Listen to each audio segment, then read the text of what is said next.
All right. Welcome back to the Stoke podcast. I got Ian O'Banion, lifelong friend and co-host Mike Howard on. Little backstory: we all grew up together in Gunnison, Colorado, and Ian just did the Grand Traverse, which is Yeah. Nordic. Would you call it Nordic skiing?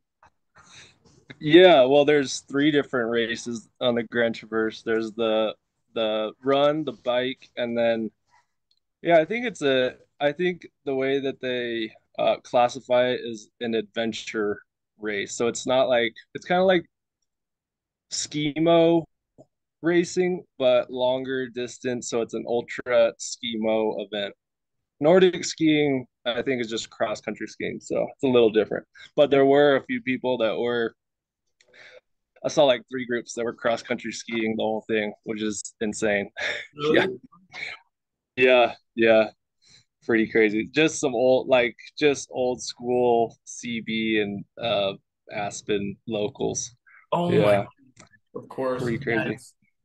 So it Yeah, was 44 miles or something like that. yeah. It's like I think it sums out to right at 40 miles, 8,000 vert. Just a Damn. long day. Yeah, yeah. Yeah. And for everyone who's listening too, it's like you started at 12 a.m. Yeah, yep, yep. You start at 12 a.m. That's the different thing about the winter event is so the summer ones start, first thing in the morning before the sun comes up. This one, you're waiting around all day. And this year, we didn't really know if the race was going to go through until 1 o'clock the day of. And so just because the conditions in Crested Butte and Colorado this year have just been insane with the amount of snow and like the guy that was announcing before the race happened said that Crested Butte is just getting midwinter conditions right now. In, I mean, it's April. It should be spring. So the way that that plays out with the snowpack is really interesting. Like it's just conditions that it's the 25th anniversary of the Grand Traverse, and they said that they haven't had conditions like that the entire time they've been doing the race. So, Damn. yeah, it starts at 12 o'clock at night. You just ski all through the night, and then hopefully you're there before 12 the next day. Yeah. Wait, do you know Yeah, why they start at 12, like midnight instead of in the morning? Is it better like snowpack, right? yeah, Because I it's think not. that's the idea. Yeah, that's the idea because just like any race, like ultra event, there's checkpoints, and so they have timed um, checkpoints that when you have to, the last person can cross that checkpoint before they get disqualified. Um, and so yeah, if, the majority of the climb for people that aren't familiar is you start in Crested Butte, and then this race ends in Aspen. Um, so you go up and over the Elk Mountain Range, and um, the majority of the climb starts, when you're starting in Crested Butte, majority of the climb is from the town of Crested Butte, Colorado to Star Pass, which is it's not your highest elevation point, but you're getting a lot of the elevation done in that period of time. And that's like only 17 miles of the race. And so you're at that point, you're not even halfway, but it's a good, if you can make it up and over Star Pass, it's a telltale sign if you're going to be able to make the rest of the race or not. And I think the reason they started at 12 is because, if you can't get up and over Star Pass by the time it's at least a couple hours into daylight, then the rest of the race does go through some avalanche terrain and things can get really dicey from there, just condition wise and snowpack. Yeah. Yeah. So, And like later in the afternoon, if you're out there skiing, it's just like climbing a mountain in the summer. The good rule is to be off the mountain by 12 o'clock, later afternoon, because you just don't know what weather is going to come. And same thing with backcountry skiing. Like, if you're out there at 2 o'clock and especially this time of year when it's really getting warmer and the kind of snow that we've been getting, the snowpack can get really dangerous. Yeah. So yeah. And you had a and you have to go with a partner for the ski.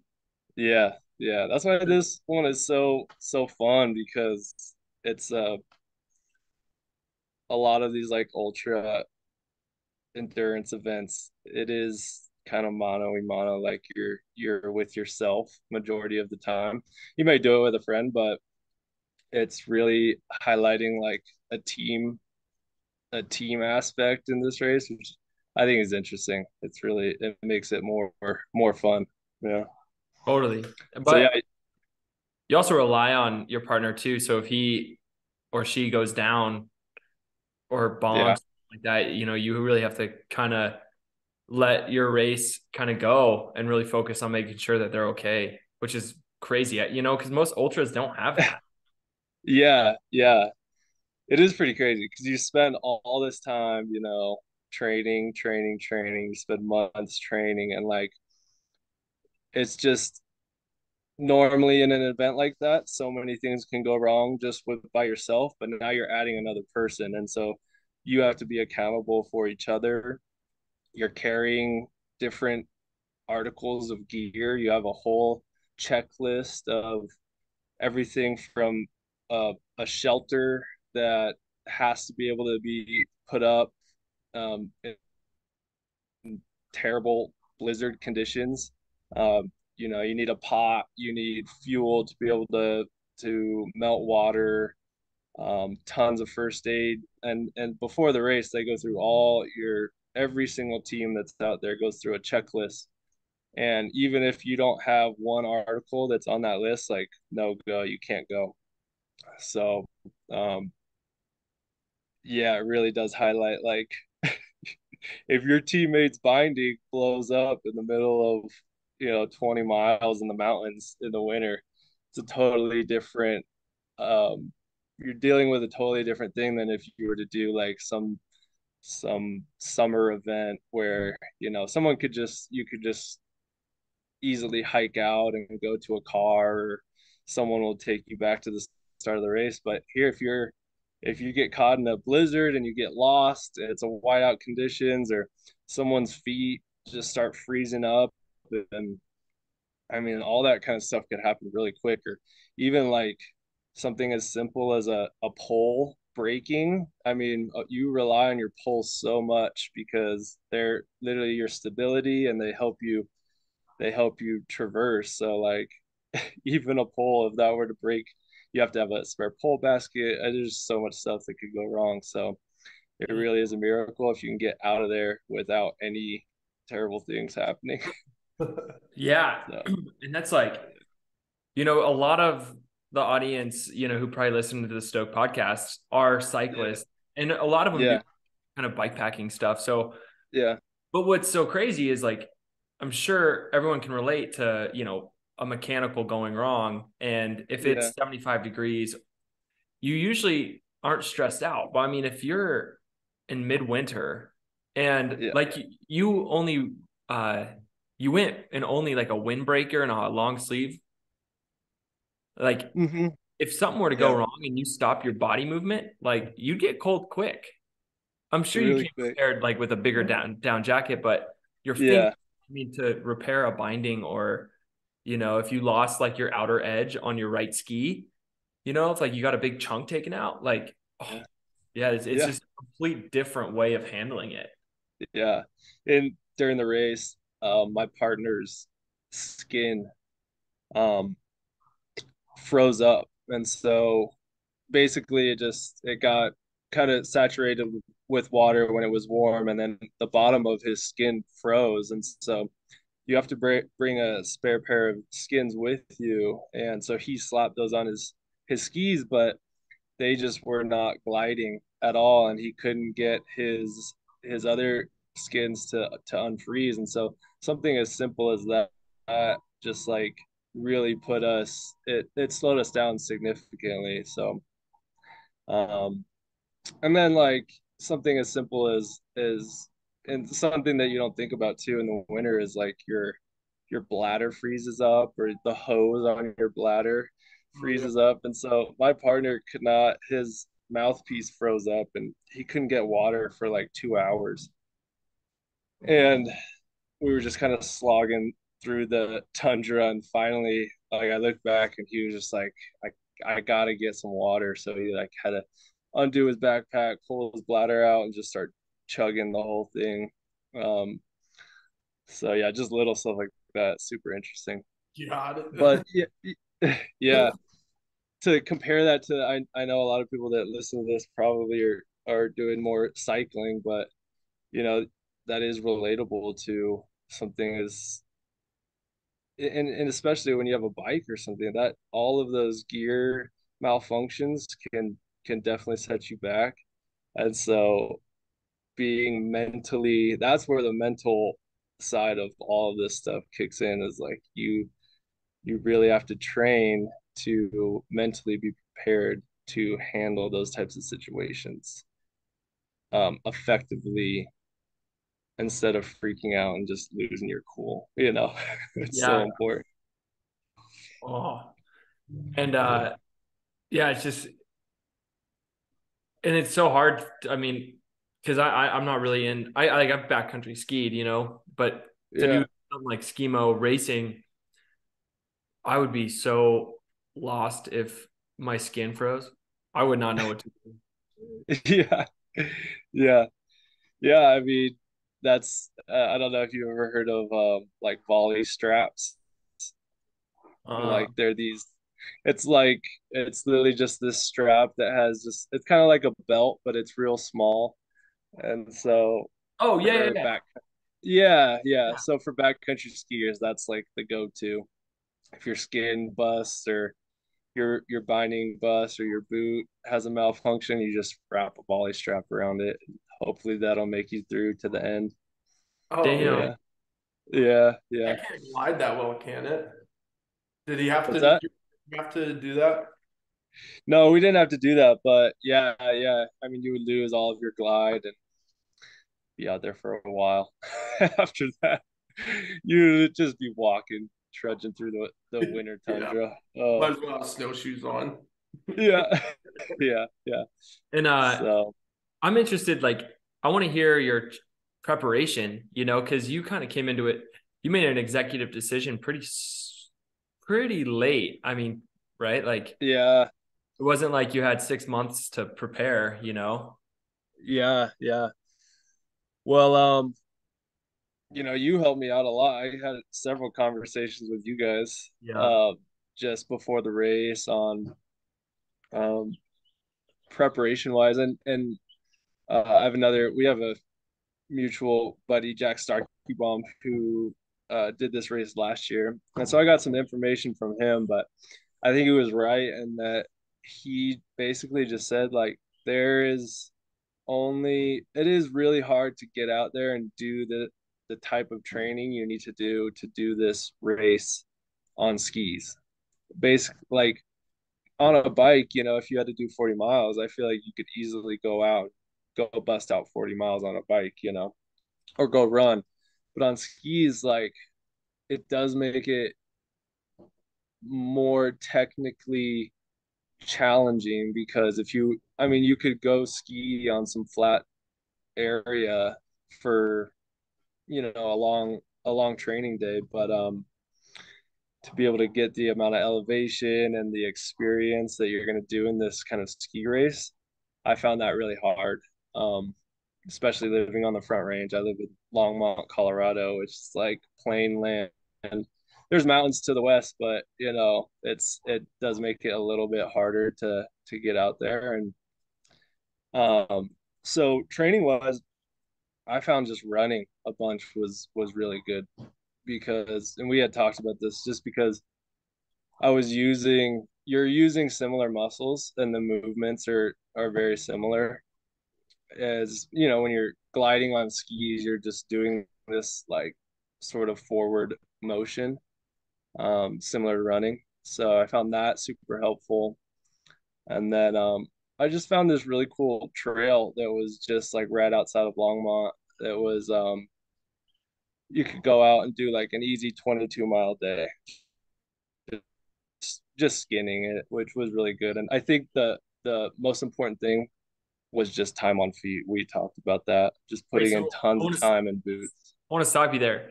You said an Yeah. easy 22-mile skin. Yeah.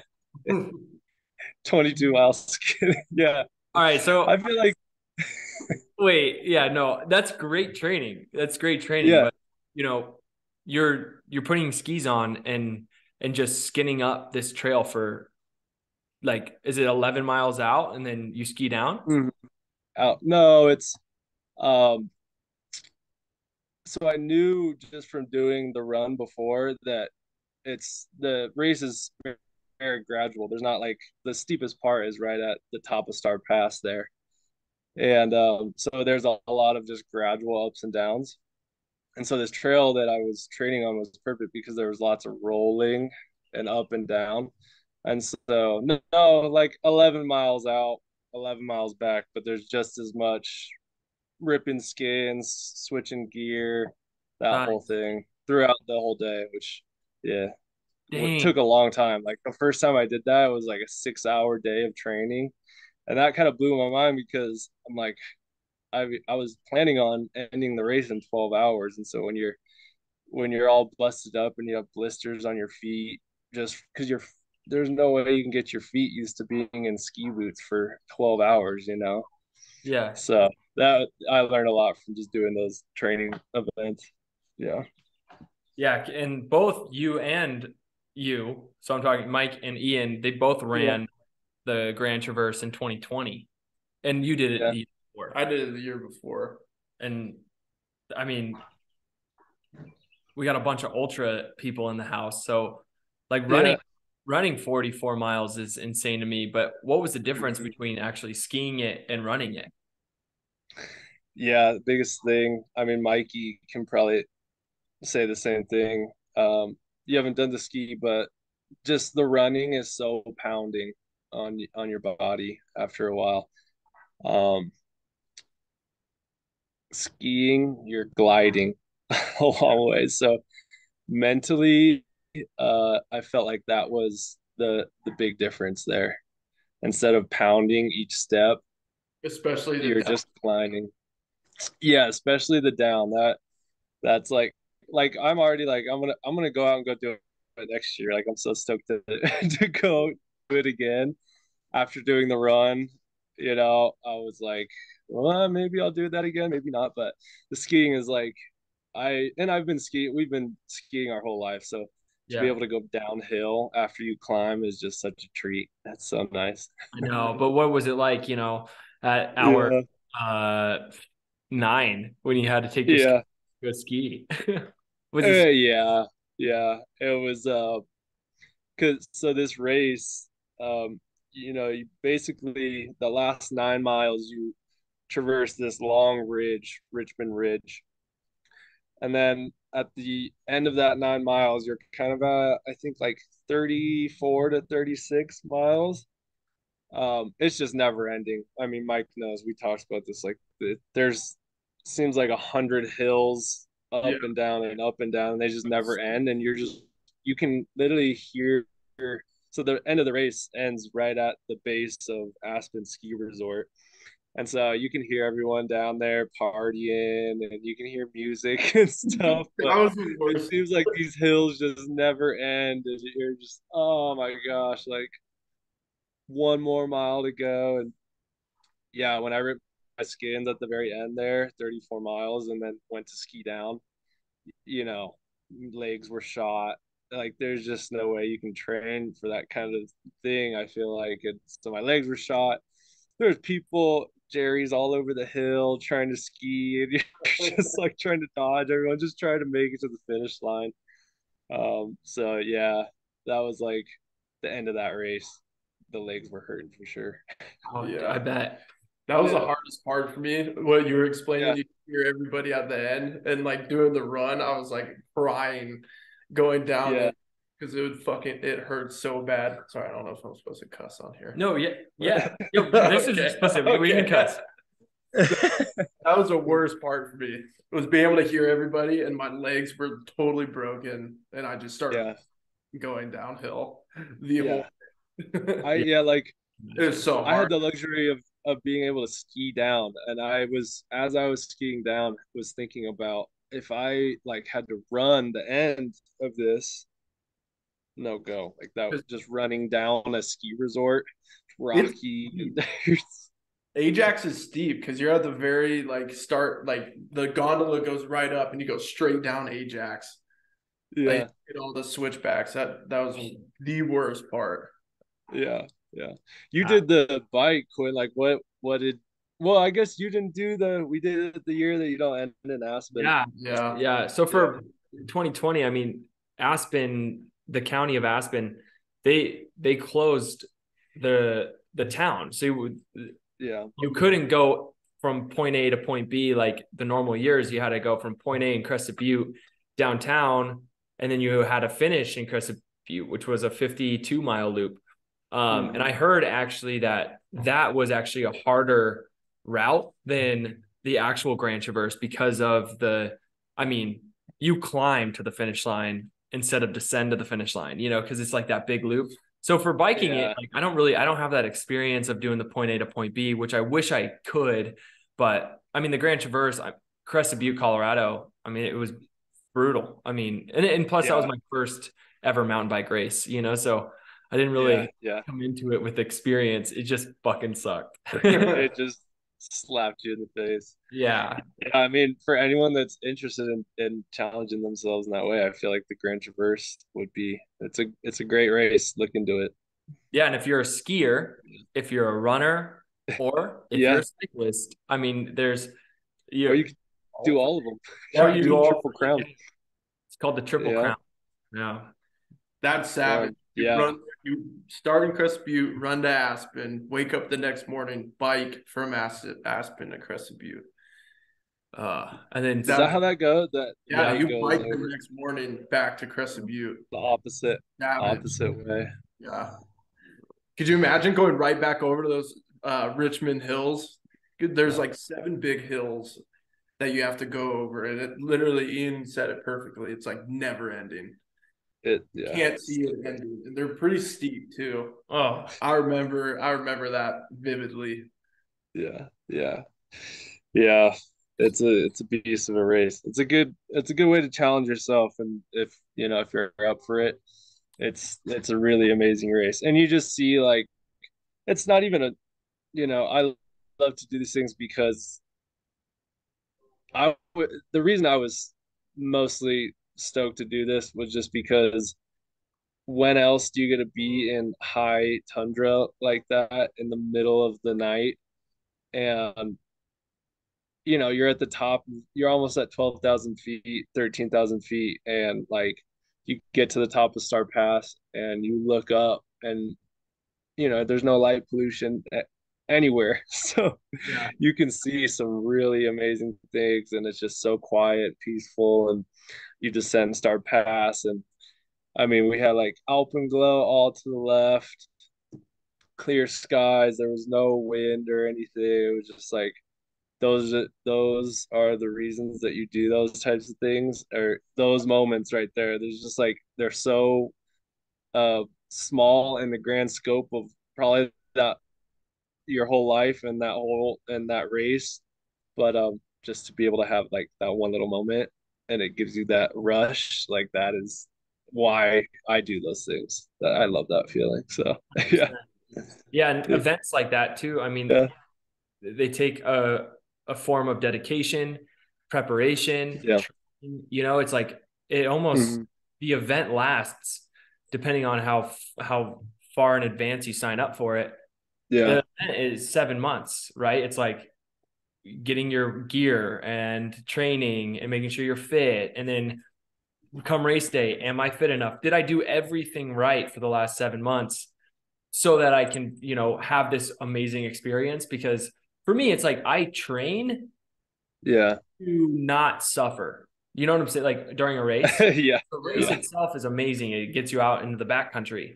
But the more you train, the less you're going to hate the experience.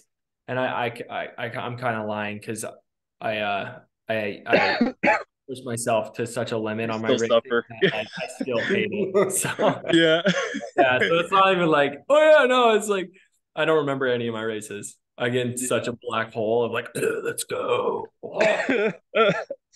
Well, you're Yeah, different. that's the You're a pro too, or you're a pro now. Yeah. So you have to go in those certain situations. Yeah, because my competition are the fastest guys. So it's like yeah. they're taking my whole limit to another level. So it's like it's different. If I was out there, like that's why I'm feeling that in the next year or so I'm going to transition into ultra bike packing because of that reason. Is it's like you prep for this experience rather than like you train for your level of fitness. You want to be at the highest fitness you possibly can at every race. If you're racing these like marathons and cycling, and then with bike packing, it's like get on your bike to adventure, and that's training. I don't have to be doing like these VO2 max intervals on Monday afternoon that everyone's like getting off work, and I'm out there with 180 beats per minute heart rate. Yeah. And the gear too, it's like cool hearing your experience with like preparation for the gear, because you wouldn't be able to race if you weren't prepared gear wise. Yeah. 100%. And that's just like any other race, if you're totally. I mean, biking is, anytime you have some sort of tool, I guess you could say a tool that you're using as the medium for your travel, like you really have to have that dialed in, and really I found that like having all of the gear beforehand, like at least a week before, and doing a couple tours with the exact pack that I was gonna be traveling with, knowing where everything is and knowing that I have, if this goes wrong, I have this in my pack, and knowing like even testing out the weight and blowing the bladder out just so it doesn't freeze up, all that kind of logistical stuff will make your race day so much better.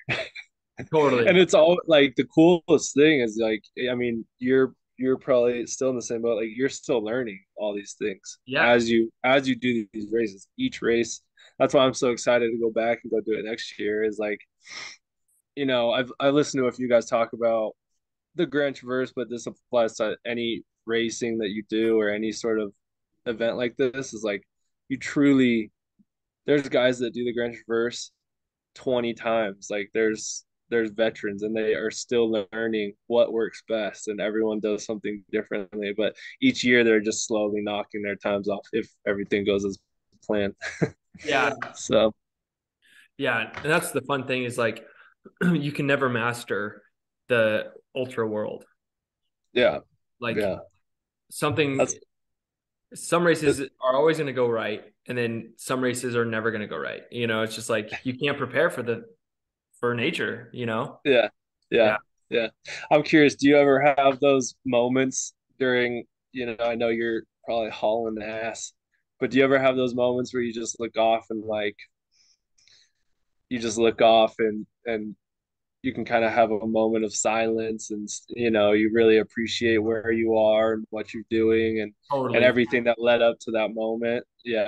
Totally. And I think if I do miss those moments while I'm racing, they are there. But those moments come when I'm pre-riding or I'm riding after the race, and I actually really get to be in the environment that I was racing in, because the race itself, it's like, it's all gun ho. I'm on wheels. I'm reading single track. And that's another thing too, is like running, you still have to read single track, but you're going at such a pace that you can observe kind of where you're at. You can look up and focus on your breath and like notice where you're at. When you're going 18 miles an hour on single track, like flat sections, like you're looking at the guy's wheel and you're almost like trying to peek in front of the guy so you can read single track. Very little am I going to like look up and be like, wow, this is amazing. Because then I'm going to go over looking at butterflies. I think that's what I do. And I think it, Yeah, that's with Mikey style. with cycling, it's just like I have to be in flow state when that gun goes off. Yeah, And so I'm yeah. I'm all consumed in like what's happening, Hmm. like the trail coming, my nutrition, my water, like everything has to be so dialed every second, or else it could be 2 or 3 places if you Yeah, drop a water bottle, or it's just a different stimulation, yeah, yeah. But when you're training, I'm sure that every day. Every day every day. I have those Yeah, moments. So yeah. that's the thing is like racing, maybe I don't have those moments, but every Training. single day when I'm on my road bike or my gravel bike or my mountain bike, I stop and I really, fully, fully envelop into what's happening. Yeah. Yeah, yeah, yeah. I don't know. That's the thing that I just love that part of the whole uh like it is. I think it is the training leading up to it. Really, that's the most important thing. I love the race and the event. That's I'm not really out there to like go and win it, but the experience is just everything up to the experience, and then the experience itself is the Yeah. best part for me. Yeah, No, and that's most people are like that. Like I feel yeah, like yeah, that's how events should be. That's how prep yeah, for a race should be. Racing, that's how it should be, is like, yes, very like you should be fully in love with what you're doing. In the category that I'm racing in, it's very competitive.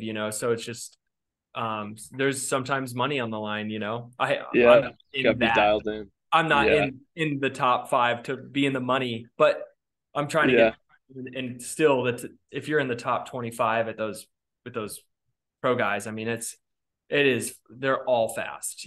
So but that's how it should be. That's what I was saying is like it shouldn't yeah, be you're gonna sign up for a race and you're gonna do everything in your power to try to win it, because then you're gonna totally miss the whole experience of the actual event. the Yeah. event. Yeah, yeah, But yeah. I get that. how is nutrition like? Because Mm, being a cyclist, I know what I would use, but like, did you use was it more real food or like goos or granola bars? yeah. I mostly stuck with the rule of like 200 calories every hour around that. Um, but that said, like I, when you do those long events like that, you just stop getting hungry. So you really have to put the food in, and yeah. So mostly goos. So I try to calculate how many calories that I would be needing to consume for roughly like a 12-hour race, and mostly goos. I cut up like Snickers bars. This is the first time I tried this. I cut up Snicker bars into like little bite-sized things and then put them in a Ziploc so that I could just keep moving and just put those in instead of chomping on like a big bar. I did the same thing with granola bars, Go Macro bars. Those are the best. I did a few goos, and then I tried out um, baking sweet potatoes, cutting up sweet potatoes into little bite-sized things, and then baking them in like a bunch of butter, and then just dousing them with salt so that I could just open them up and just pop like some sweet potatoes in my mouth. Ooh, And I yeah, I it was that was I wish I had ate those earlier in the race, but because by the time I got to the sweet potatoes, they were like cold and frozen, and I was just didn't want to really put much in my mouth. But I bet earlier on in the race, they were pretty good and with a bunch of butter and salt, good Yeah. fuel. oh, So that's so smart. What did they have yeah, at aid stations? Did you stop at any aid stations, get like water or nutrition there too? yeah. The first aid station is called Geo's. I think it's either Geo's Hut or Geo's Bonfire, and that's right at the base of Star Pass as you're about to ascend, probably the steepest part of the race. Right at that checkpoint, they were allowing 8 ounces of water, which is like, less than a can of beer, so not that much. Um, and then on the other side of Star Pass, though, they had unlimited water. I mean, it's amazing the people that do this event. They have, um, it's just so crazy because you're in the middle of nowhere in the winter, and there's just like you turn this corner and there's a bonfire with a bunch of people playing music in the middle of the mountains in the winter. And so that at those checkpoints they had just unlimited water, just someone constantly throwing snow into a big pot with a stove, um, but no food. There was one point at where is it called, Barnard Hut, right before you start doing Richmond Ridge.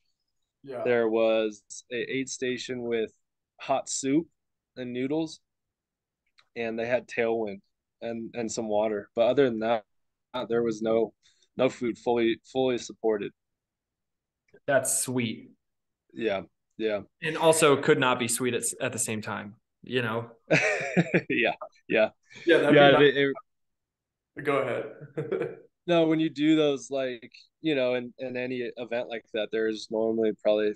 I mean, I don't know what they have at the bike events. They have like potato chips. You can get like some Coca-Cola or something, It's a or no. buffet. Buffet. Yeah, yeah, Yeah. yeah, just tons of stuff. Yeah.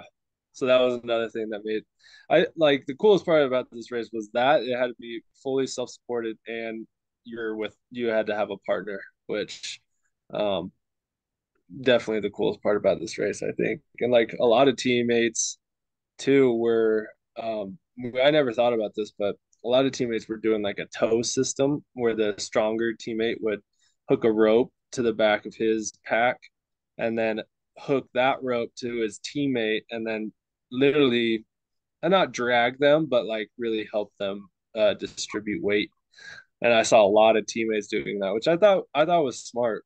It's a good way to, it's totally brings in the teammate aspect. So Yeah. If you're like really Damn. competitive, yeah, you yeah, want to go and you're tired, like tire rope. yeah. That's crazy. I, it's kind of like anything goes, really. I mean, anything within limits. I don't think you could just dump your pack at an aid station and just try to make the end. But Yeah. yeah, Uh, um, and what were the fast guys doing the Grand Traverse in? first place team got, I think this year it was 6:47. Oh my God. First place time, 6:47. I think I was just about at halfway at that point. So they're hauling. They're really going. Um, which is that's really impressive. Like that's amazing. And it was a group of guys, but there's tons of women that are like right behind them too. It's really amazing.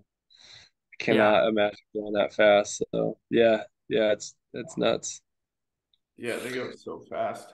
It's kind of depressing Six. when you see them. Like I remember when I ran, Cam Smith finished in like 6 hours in the run, and I finished at like 11:30. I was like, Jesus Christ, dude, he's been Yeah, done sitting on his ass for 6 hours now. When I'm just finishing.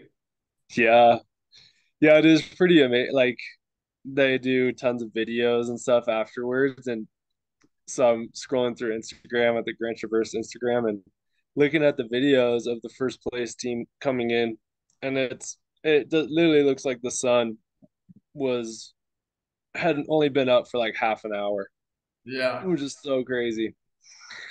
Um, but that's something I really want to get into. I mean, I don't plan on being that fast, but I would like to year after year knock that time down. And like there's so much that goes into play with that. I mean, the first place teams are doing races like that regularly for sure. They're amazing athletes and their gear's just dialed in. They've got the schema thing down, so it's really cool. yeah. Yeah, Yeah. Which gear kind of can make a difference. yeah, yeah, I don't know the ski world, but definitely bikes, you you have a big aluminum bike compared to a lightweight carbon fiber, and that just cuts down 5 or 6 pounds. Yeah, yeah. Uh, the guy that Cam Smith, the guy that regularly, I don't think he raced this year, but when you watch, there's like a gear checklist, and he's doing there's a video of him going through his gear and stuff, and everything is just so. I mean, the backpack is so small. I mean, the skis are probably this skinny. The boots barely have like a shell around the outside. I mean, the way that technology is evolved in these sports is not just for skiing. I mean, biking too. I can't believe the lightweight aspect to some of these gear components. It's amazing. Yeah. Yeah. Yeah. Like, what is a bike right now? Like, what's the lightest bike? Mountain bike. Oh, mountain bike, you could probably get into like lightest. I'm sure a hardtail could be 17 or 18 pounds. That's light, huh? Lightest. Yeah. Now you're getting into the full suspension. Um, Bikes are 20.2 pounds, 19 pounds. Dude, that's like That's picking amazing. a 20-pound dumbbell. That's your whole Yeah. bike. You Yeah. know? Yeah. And I mean, Yeah. everything from the chain to the cassette to the derailleur, to the frame to even your front fork, everything's light, because it all Yeah. has to be light. Your rims have to Yeah. be light, but that's a lot of money, so like, Yeah. to do these races, you don't need that gear, but if you're racing at the pro level and you get support, of course you want to be on the lightest thing you possibly can. But Yeah. yeah, I'm interested to see like where, like, for me it doesn't seem like it can go any lighter. But I mean, we will definitely find a way. I just wonder what that's going to be in some of these sports. Like, how are you going to make a bike lighter than 17 pounds? you know, or what I don't, just like, what material can you use? I don't know. That's a good question, because I think we're coming to a point where we've drastically dropped the weight of gear, Yeah, So yeah, I think from now on, we're only going to be able to drop half a pound ish, yeah, every 3 years on gear. Not like coming out with the first carbon bike, dropped 3 or 4 pounds off the normal race bike. From now on, I think it's going to be these little tiny increments that are going to drop weight instead of this, add the pounds. Yeah, yeah. So, I mean, or yeah, unless they come up with a new way to make a frame, if it's lighter than carbon fiber, they can make a frame out of the magnesium olite. right. The magnesium olite. Oh. Or like, aren't there some of those bikes that just have, I mean, this isn't new, but they just have a single fork? Like, that's a way to get, is that a thing? A front fork, just like with one of them on Oh, yeah, some yeah, of yeah, that yeah. you Like, yeah, I get what you're saying. Like the okay. Cannondale. Yeah. Yeah, yeah, yeah, So yeah, he's talking like just the single fork attached to the yeah, front tire instead of the yeah, double. Yeah, yeah. Like, that's a way to say weight, right? that's the That way. was the But worst way to explain that. for anyone who rides the Cannondale single fork, I don't know how you would do it, because I like when I'm riding my trail bike, I really like having that some symmetry on both sides. So if I have one fork Yeah, on the left side, it's gonna, I think, mess messed you with my up. brain. Yeah, how does that Yeah, not yeah. when it would like if you took like a hit, like if you're taking like a berm on the left, you don't have a shock right there. I don't know. It's I don't understand how that works. I'm not an engineer. I just write it. You just do it. Brian Hey, Smith. I gotta go real quick. I'll be right back. Okay. What if they go to like everything's Bluetooth? So like say you don't even need you don't need the chain or any gears, but you have like a Bluetooth connected to your like somewhere along your leg, like how you talk with like watts, right? Yeah. So you don't take a chain or anything. It's on the pedals, and it takes how many watts you're putting in, and that's how fast you go. And it goes to the back tire. Yeah. That'd be like an e-bike.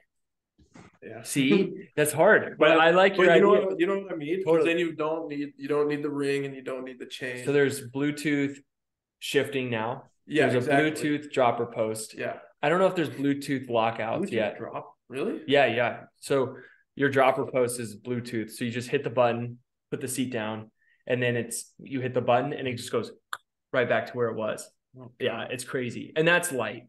Yeah. Because you're minimizing all of the hardware, like the cables and the cable housing that goes to the seat and that goes to the derailleur. And now they just came out with a new SRAM derailleur that's so strong. Yeah. And it's I saw that. Wasn't it that? real? So yeah. What is that the Bluetooth thing or what's the difference? It's Bluetooth. So it's just you shift and it goes and it shifts to what gear, and it's so sick that like if you hit a rock and it gets out of line, it'll go right back to where it was. It'll like, correct. Yeah, if you do that with a cable derailleur, yeah. You just rip your derailleur and it's off. You got to stop. You got to fully readjust it, with the tension and no, or you break your cable, then you don't have a derailleur, but it's got like its own like little brain. It Yeah, just corrects for it. That's nuts. You charge this little battery that goes into it. Huh. Yeah. What happens if the battery dies? You have to have A spare battery. a charger. No, you gotta, dude. You're just out there plugging your bike. That's one thing I've always said is like, I really like the cable because I'm like old school that way. I don't know if I could do a Bluetooth, but people who have a Bluetooth say they'll never go back to a cable. Because I guess the battery life is insane. I heard a story, someone showed up to a race and right before they were going to race, they realized that they didn't charge their derailleur battery and it was on red. I mean, it was dead. So before the race, he went into his car, did it to like the cigarette burner charger, charged it for like 15 to 20 minutes and raced for 6 hours on that derailleur. And it was charged. Yeah. It was fun. So I think the derailleurs last a really long time. They're waterproof, and they're just strong. Yeah. This is not a paid advertisement, but it could be. SRAM, if you're listening. Yeah, SRAM. Is that a guy? It's called the Stoke Podcast. Yeah, Stoke Podcast. I'm SRAM. Whatever your last name is. Yeah, that's crazy, dude. It'll be amazing to see where all that goes technology wise and how that, I mean, all that kind of stuff. Like people, there's that camp of people that really don't want to get into electric vehicles at all, but I think that is going to be like the new integration into all these sports too. You could see it with like the e-bikes.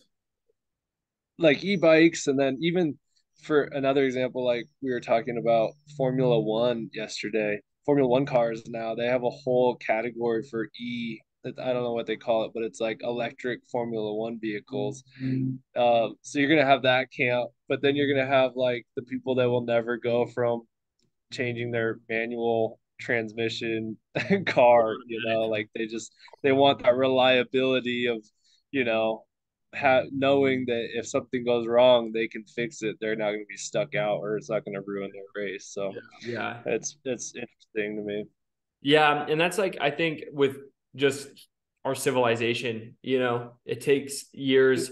Some innovation happens, and 10% of the population gets on board, and then the 90% of the population is like, well, but the other stuff works really good, and then 5 years later, it's 40%. Changing it. Yeah. But with time, I think more and more people are like, okay, more people are using it. This is more reliable now. And we have more resources to get the new innovation fixed, not the old stuff, So like, I don't know. And then each year it just keeps getting better. Yeah. Cause I don't know in the next 10 years, if,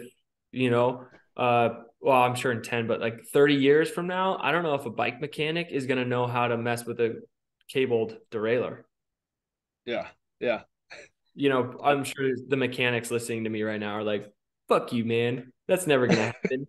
Well, it's just an idea. Like it could happen, man. Like, like the cable goes away and now everything's everything's wireless or Everything's controlled. Yeah, I'm sure the hydraulic brakes, that's gonna be interesting. What they're gonna do with brakes, take away those cables, and then now you have like a Bluetooth brake system, which I'm sure they're working on right now. And if they're not, we're teaming up and we're gonna figure it out. Did we just start a concept?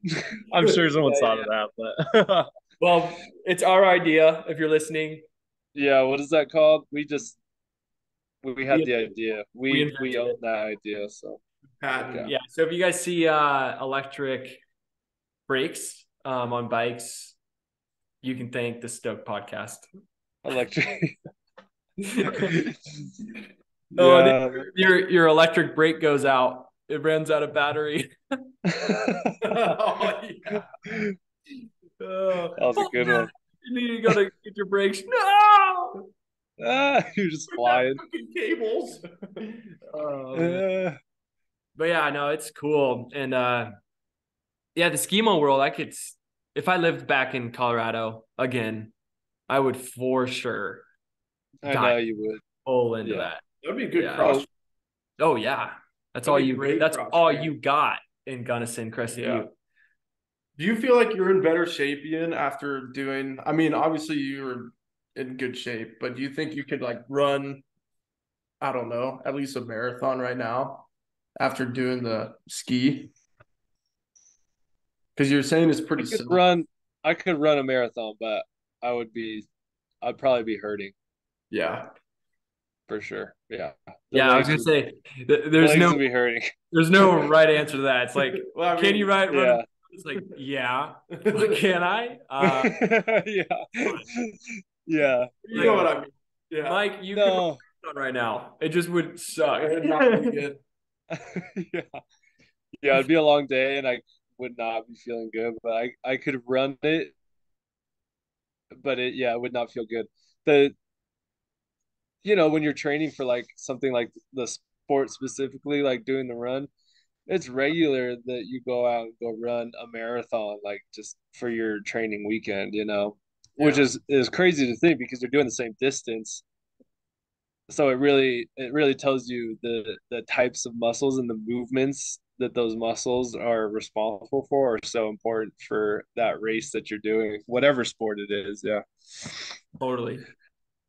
Yeah. Like I think if I had just, got it would be like, that's why as far as training, I wasn't going to just run and hope that was going to take me through to the end of the race. Cause like, it would be like running for a 80-mile bike race, training that, like, it's just so different. Your muscles would be gassed by like halfway. Yeah. So yeah, I think I think I am in better shape than last time I did that race, just because like I've just stayed consistent being active and staying with the endurance thing. I mean, last time I did that race, it was like I had only done a half marathon up to that point and only been running for like maybe a year or something, and then your dumbass called me up and just said, "Hey, do you want to do the Grand Traverse?"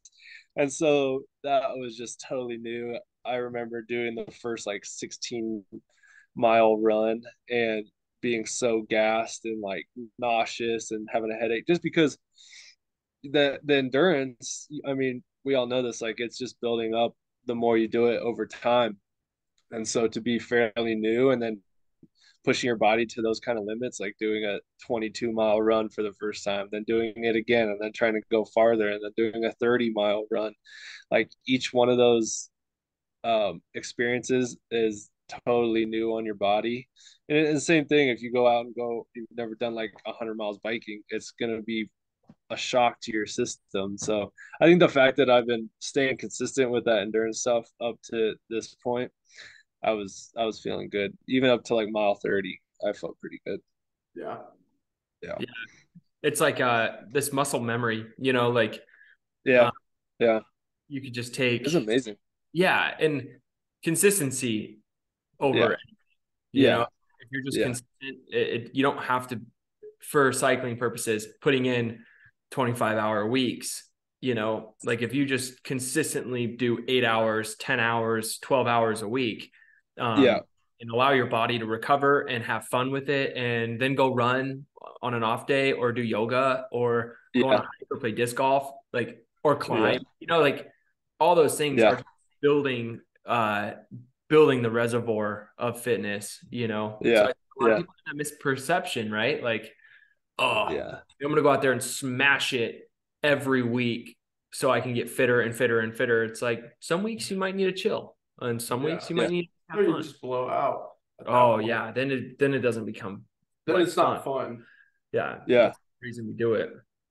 I remember doing when I did a run Grand Traverse, we were ascending Star Pass, and I know this now, and I had taken plenty of exercise phys and stuff in college, but I guess I just didn't think about it. But I was definitely overtrained for that race. I think I had pushed my body too far, and by the time I was ascending Star Pass on race day, like my hamstrings were cramping, you know. And so I think looking back now, I was definitely, my body was just overstimulated by the whole thing. I think it was overtrained. My legs were just tired by that time. So it's so important to like let your body just rest, sleep well, take some baths, like do some different things. I went before the race, it was a week before. I was a little nervous about this, but my family and I went scuba diving like for a week beforehand, before the race.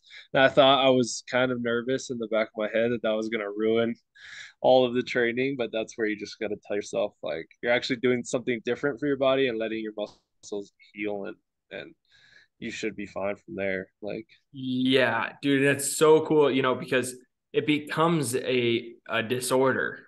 Like, there becomes such an addiction to this needing to be the fittest at all times, and to even go on vacation and you don't have a bike, or if you don't bring your running shoes, how mentally straining that can be.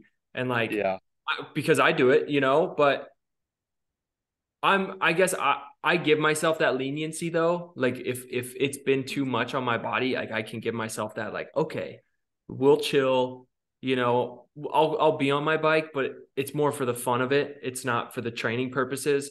But dude, you come back so much stronger than where you left off. Like truly, if I take a week off the bike right now, I'm sure by next week, and I were to do an FTP test, I'd kill it. You know, I would kill it, because your body's fully recovered, and all the training you did for the last 6 months of not taking a rest and then taking a rest, you finally allowed the body and the nervous system to completely relax. And then that goes into like yoga, you know, like you put so much strain onto your nervous system, right? If you keep doing that and doing that and doing that, it's going to mess up your sleep. It's going to mess up just the algorithm of your body, you know? So it's cool, like, to give yourself leniency, and more of the story, like consistency is like that leniency, instead of like building, you know, like the building blocks you guys did for Grand Traverse. Oh, it was too much. I made that up too, because it was my first time doing it, and I started at a mile. Why are we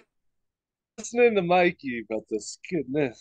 Yeah, I totally messed you up. That was so, like, my no. making that, because I mean, it was, for me, it was more of like a mental thing. Like, I've never ran more than 5 miles in my life. And the first training day was a 10-mile day, and I felt like total dog shit. I was just like, because my mom made me do it. She made me sign up 12 weeks on the dot. We had a training plan, and then just for we should blame your mom. It was it's her fault. But like, for me, it was just it was all mental. I had to make sure I could run 30 plus miles before I went to the race day. Yeah, that makes sense. And I destroyed my body doing it. Like, and that also that's good. I mean, because you did like completely train for that mental distance. Yeah. But also, like, if that was your first time coming into an ultra, you needed to do that. That's what I'm saying. Yeah. I was like, I don't know any different. I have to Yeah. I have to know I can make it 30 miles and then I can go downhill. Yeah. I can roll downhill if I have to. So I want to tell a backstory for everyone who's listening because, we jumped right into it. Ian and Mike, they ran an ultra marathon, but we're talking the prior training plan. It was very sudden. There wasn't like 6 months advance. Let's like build a fitness base. So these guys literally would run 1 mile, and then the next day was 3 miles, and then it was 1 mile, then 6 miles, then 2 miles, then 10 miles, and 4 miles, and then it was like, I remember you guys being like, yo, we got a 30-mile training run tomorrow. And I'm like, aren't you guys running in like 2 weeks the race? Yeah, but and then it was a 30-mile run, and then your body can't even like fully recover in 2 weeks, even if you didn't even run. And then you run an ultra marathon. Yeah. So now it's like with any endurance sport is you train but you like want to make sure that you're healthy at the start line. That's the main thing now is like, you don't want to be hurt at the start line. Otherwise you just you ruin your whole experience for you because you train so hard and don't get the candy at the end. Yeah. And that comes to, training, like we come back to the beginning, is like you train so that you don't suffer through this amazing experience, right? Like, so the training, in your guys' case for the ultra marathon running, you guys did all of this like strenuous nervous system stress on your body. And then by the time you did race day, you were putting more strenuous stress on your body. And so I think it really took away from actually building fitness. You got fit. Oh yeah. Like 3 weeks after the race, build and build and build, and you need time to recover. And then you're fit there. And then if you were to go on a 40-mile run, I'm sure 3 weeks later, if you fully recovered, you'd probably cut your time by like an hour, At least. Yeah. Like Jack Starkey Bomb, we were talking earlier. That motherfucker. Oh yeah. Didn't train shit and like was averaging 820. Yeah. Yeah. Crazy. Yeah. But that's what we were talking about earlier too, is you have to mentally you have to let go of your attachment to you're not gonna be able to make it attitude. You need to bust your ass up until a week before the actual event, and then you're gonna be good. You just have to trust that you're gonna be okay. Yeah. It was fun though. It was really fun, like diving in that deep. That was that was the funnest time. I ran with my mom every single day, and then the next year I was going on runs with you and Jack, and those were so much fun. Just being out there and like moving fast, and I thought that was a blast. And the training itself is the adventure. Yeah. That every day was an adventure because, with that training plan, we were running like 10 miles every day, 10 plus miles every day after work. But you get like golden hour every single day, wherever you're running. Yeah. That overtraining thing is like, that's super important. But that's another. I mean, I'm sure you're learning that each time you do it. Like, what do you allow your body to do every time you race? Like 2 weeks before? Yeah. Is that your taper? Yeah. 2 weeks? I'm at the point now where I just don't ride as hard, but I definitely don't push it the week before race. Yeah. Unless it's the whiskey 50, then you have a fat tire crit, which is like all out for 20 minutes the day before your race. And then race day hits and you're already like tired. Then you got to go race 50 miles. Yeah. That's just mental fortitude. Totally. Yeah. But cool. Dude, it was fucking sick to have you. Finally. Yeah. Thank you guys. Yeah. Thanks for having me. And we have Mike as the co-host. We did it. We did it. That was fun. Thank you guys. Thanks for letting me share a little bit about the Grange first. Come do it next year. Come do the ski. Get some skis. See it. Just do a random race. Yeah.